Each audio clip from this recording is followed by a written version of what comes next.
Hello, good day everyone. Happy New Year. Ayan, dito tayo muli, no?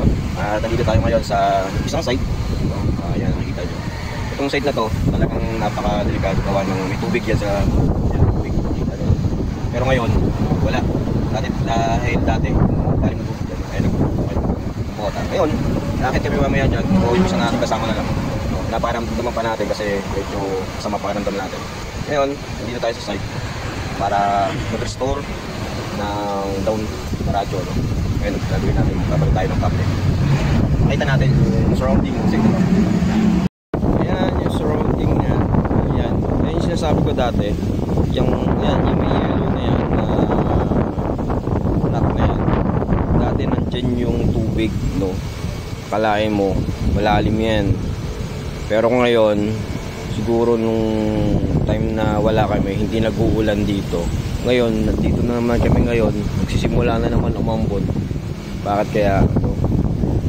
Ito yung akitin mamaya.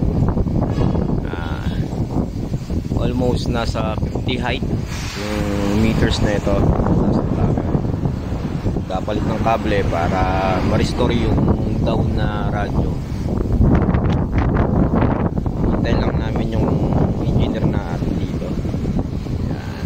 Ito pala ay nasa Quezon Province, Balikboy na lugar. Balikboy yung tawag nila dito.